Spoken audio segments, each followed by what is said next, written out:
Shoes were never supposed to mean this much. They are just made to protect your feet.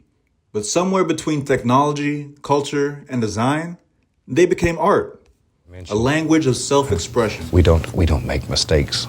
We have happy accidents. And if there's one sneaker that perfectly captures that evolution, it's the Air Jordan 1.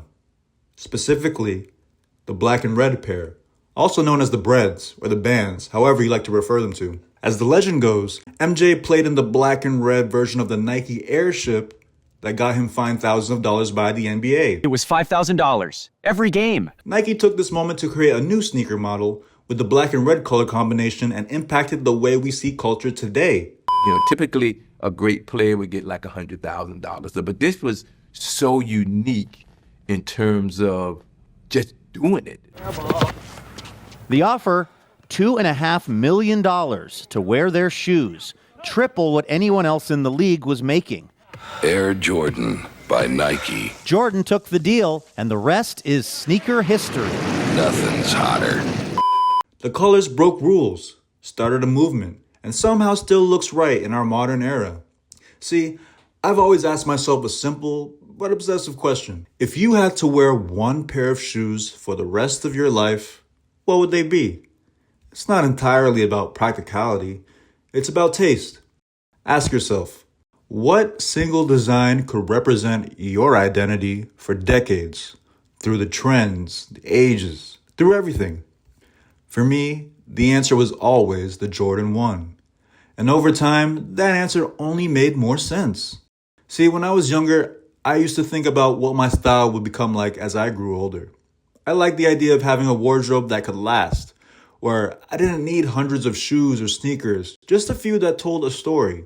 The Jordan 1 always stood out as that story, a mix of rebellion, nostalgia, and timeless design.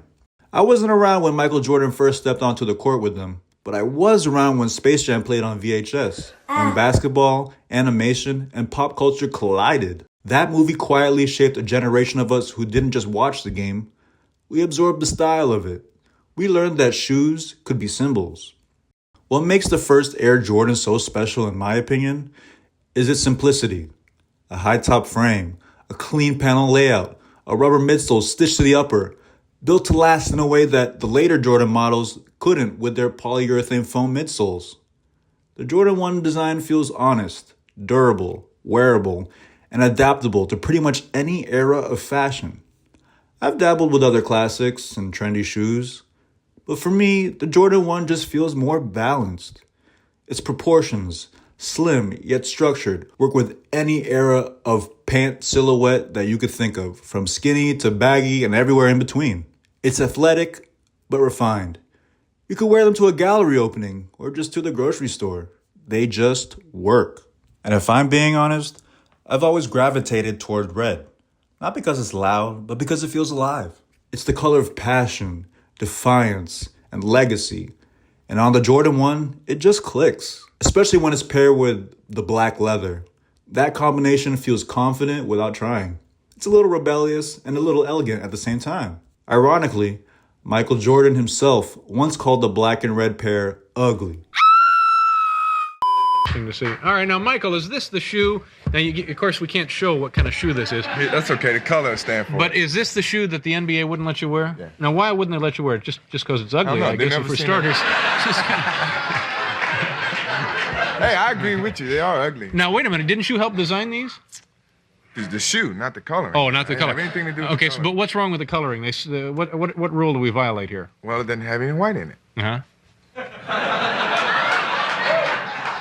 Well, neither does the NBA.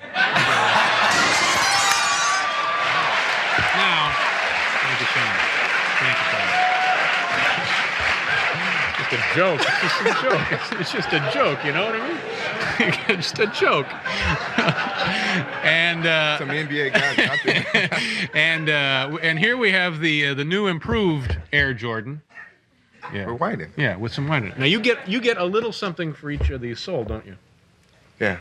It is rumored that he preferred blue, and that's how we got the royal colorway. But to me, that makes the Breads even more poetic.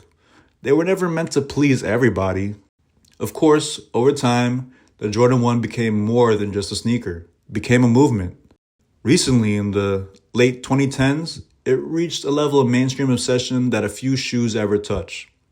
From about 2018 to the early 2020s, you couldn't scroll through Instagram or any social media or walk through a city without seeing them. Everyone had a pair. It was the moment.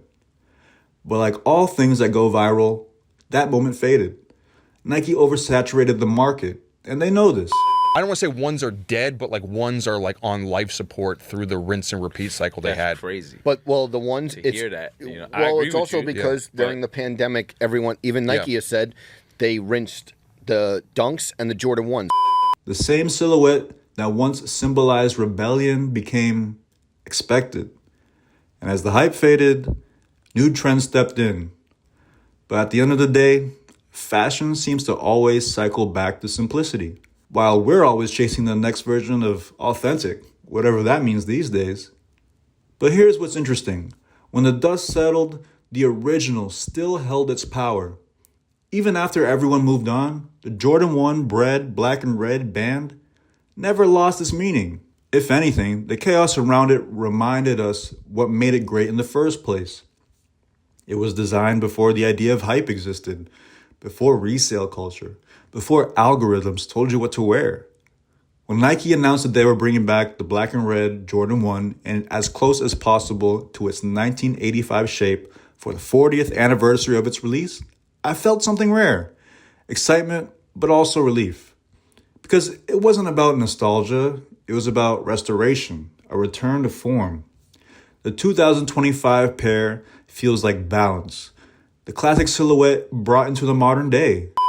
Whereas this, it's perfect. And for those of you guys wondering, yes, I still have my 2016 pair, and there's no fucking comparison, dude. These are fake in comparison to this. Like, this is what I'm talking about, and this is the best Jordan 1, period. Well, besides the original, okay? The original is still the best. But anyways, I busted these out because I was trying to show the difference in the toe. Totally different, you know what I mean? So I dig that. The materials on this 2016 pair are thin and they're textured, and they do a great job making you think that this is premium stuff, but it's not. It's soft, just like shattered backboard.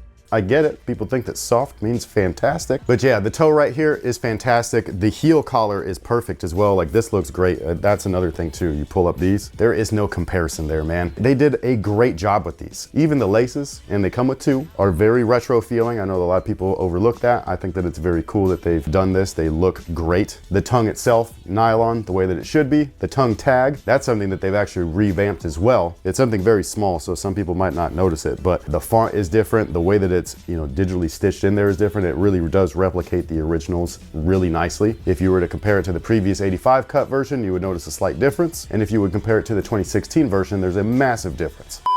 Even as trends shift, the Jordan 1 remains a shape that transcends hype. It's not just a product. It's proof that design, when done right, becomes timeless. I think that's what keeps me drawn to it. Not because it's rare or valuable or trendy, but because it tells a story that I connect with. It's a shoe that's been worn by athletes, artists, rebels, and designers. It's aged, reimagined, reissued, and yet somehow still feels relevant. What your shoes say about you isn't about brand loyalty or hype. It's about the kind of story you want to tell with how you move through the world. For me, the Jordan 1 bread represents longevity, not just in sneakers, but in taste.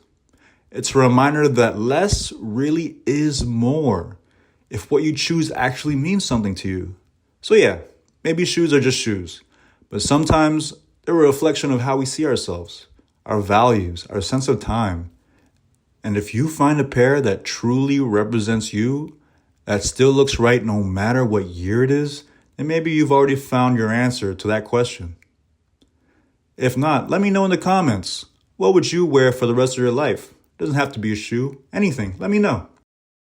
Shameless plug, you can truly support this channel by checking out my Shopify. This is where I put my own art into very affordable merch. The quantities are unlimited, but each design and graphic are only available for a certain limited amount of time. So get them while certain designs still last, and check out the shop fairly often in case if I put something new on there.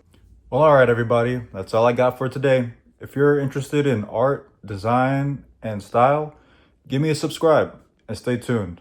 Peace. Say what's up to YouTube.